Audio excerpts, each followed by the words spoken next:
What's up, Lakerland? Lakers for life. Mad Laker here.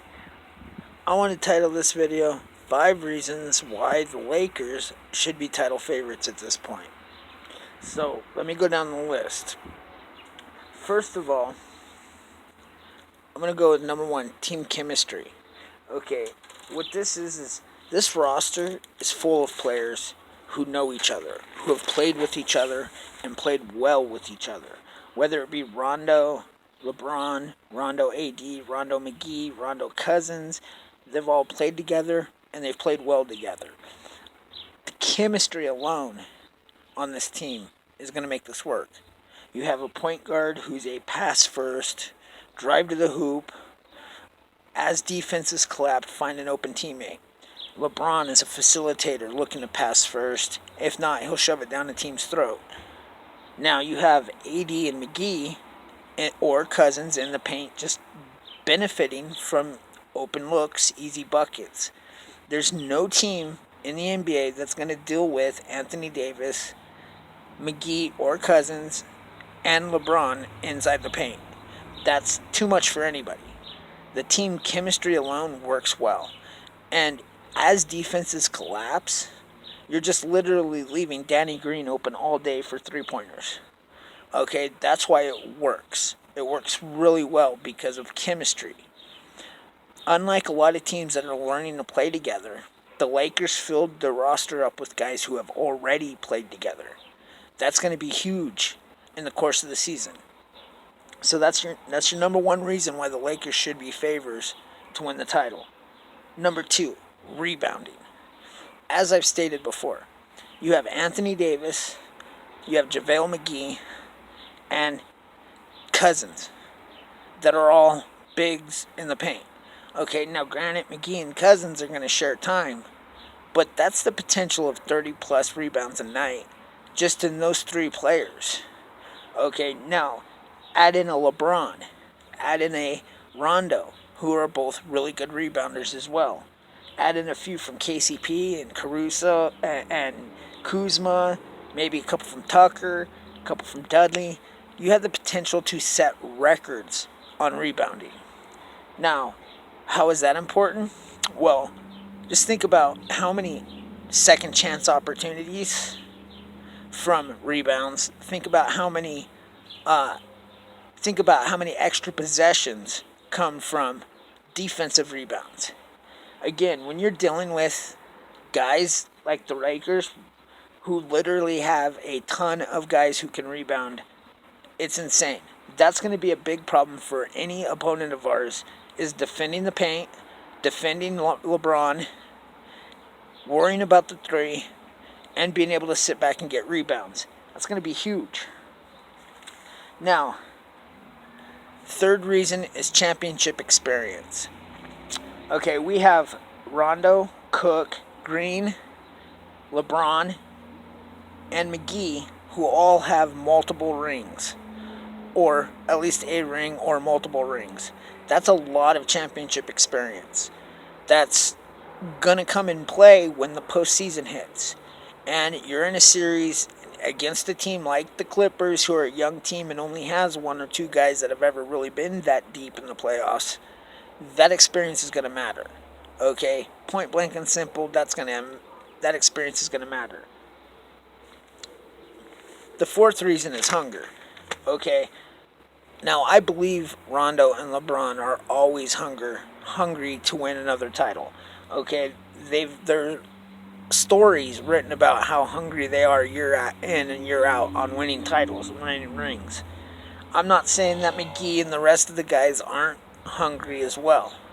But what I'm saying is the Lakers added 2 guys who may be the hungriest players in the NBA.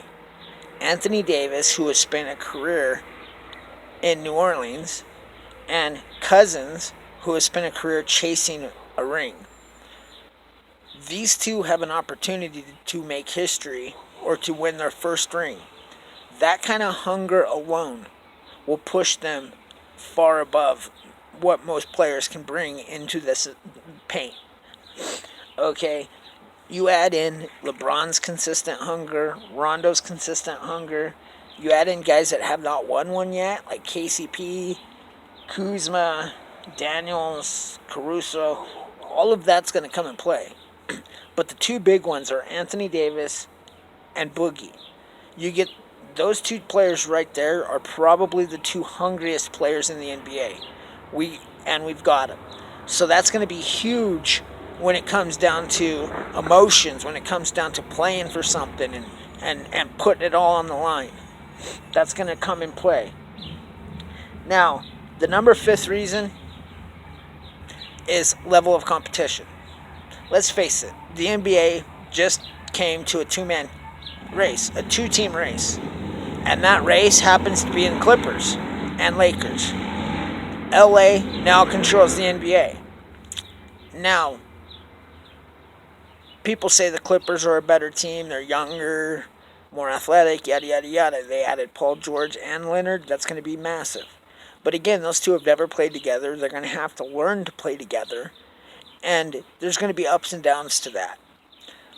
When it comes down to it, I do believe that the Lakers are a better fit of players than the Clippers. I think the Clippers have a lot of names. They have a lot of star power.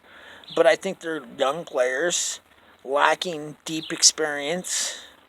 I think their stars are, they're all stars at best. I don't think Paul George is a superstar anymore. I think Leonard is, but he has injury issues. I think the rest of the NBA took a huge notch down, and honestly, it's going to be down this year between the Lakers and the Clippers. Who knows who's in the East, but the championship's coming through LA. And I don't see the Clippers able to stop the Lakers in the paint. And as the Lakers are destroying the Clippers in the paint, watch for open three-point shooters. The Lakers have plenty of shooters. They have guys that can come off the bench and nail threes.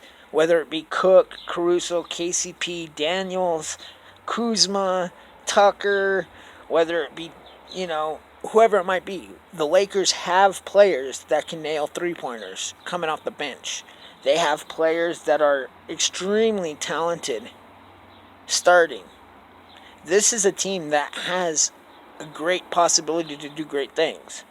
There's no reason why this team should not be a favorite to win, only because of who they have in the middle, who they have anchoring this team, who they have quarterbacking this team, and how the position in the paint is going to affect this team.